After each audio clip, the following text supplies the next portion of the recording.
6월 1일 치러진 제8회 전국 동시지방선거에서 더불어민주당이 패배한 원인이 뭘까요?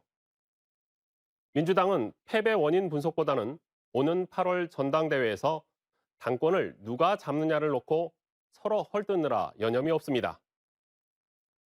그럼 국민들은 패배 원인이 뭐라고 생각할까요? 여론조사 기관 리서치뷰가 전국의 성인 남녀 1000명을 대상으로 여론조사를 실시했는데요. 의미 있는 결과가 나왔습니다. 더불어민주당이 패배한 최대 요인은 무엇이라고 생각하십니까? 라는 질문에 무려 65%가 민주당이 잘못해서라고 답했습니다. 다음으로 민주당 후보 경쟁력이 낮아서가 12.3%, 반대로 국민의힘 후보 경쟁력이 높아서는 5.5%, 정부 여당이 잘해서는 4.2%밖에 안 됐습니다.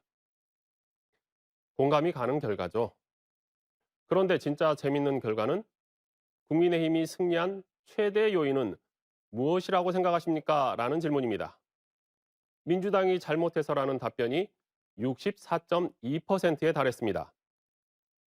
윤석열 대통령이 잘해서는 12.3%, 국민의힘 후보 경쟁력이 높아서는 5.7%, 국민의힘이 잘해서는 2.8%에 불과했습니다. 이게 무슨 소리죠? 국민의힘 승리의 가장 큰 원인이 민주당이 잘못해서라고요? 국민의힘이 잘해서라는 답변이 2.8%밖에 안 되고 국민의힘 후보 경쟁력도 5.7%밖에 안 된다는 것으로 나타났습니다. 결국 민주당이 꼴보기 싫어서 국민의힘을 찍었다는 얘기입니다. 민주당이 지방선거 패배 원인을 두고 같은 당 사람들을 손가락질하면서 남의 탓만 되풀이하고 있죠. 누가 대선과 지방선거에서 가장 큰 패배 책임이 있냐는 질문에는 이재명 의원이라는 답변이 35.6%로 가장 많았고요. 문재인 전 대통령이 23%, 이낙연 전 대표가 14.4%, 그리고 박지원, 송영길, 윤호중 순으로 나타났습니다. 민주당은 지방선거 패배 이후 개혁과 쇄신을 제쳐놓고 8월 전당대회 당권을 차지하려고 치열하게 싸우고 있습니다.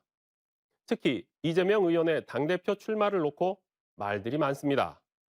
이재명 의원이 당대표 선거에 출마하는 것에 대해 어떻게 생각하십니까? 라고 물었더니 매우 찬성과 다소 찬성을 합쳐 찬성이 37.1%로 나타났고 반대가 56%로 찬성보다 1.5배가량 높았습니다. 앞으로 민주당의 진로에 대한 질문에는 위기와 갈등을 극복에 실패해서 분당될 것으로 보는 답변이 34.1%로 가장 많았고 정상화될 것이다 라는 답변은 30.2%, 대충 봉합될 것이다 라가 24.2%였습니다. 지난 3월 대선에서 민주당이 아깝게 패했죠. 그 결과를 놓고 민주당 내부에서는 젖잘싸라고 했습니다. 졌지만 잘 싸웠다라는 뜻의 줄임말인데요. 이 말은 스포츠 경기 같은 데서 누가 봐도 열심히 최선을 다하고 패한 선수에게 관중들이 하는 말입니다. 패배한 선수가 자기 위로나 할 때 쓰는 말이 아닙니다. 패배한 선수는 다음 경기에 승리하기 위해 단점을 장점으로 바꾸려는 노력을 끊임없이 해야 합니다. 하지만 개혁과 쇄신에 최선을 다하기보다는 당권 잡기에 사활을 건 민주당에게 이번 여론조사 결과는 다시 한번 정신 차리라고 말하고 있습니다. 데스크 칼럼 백지훈입니다.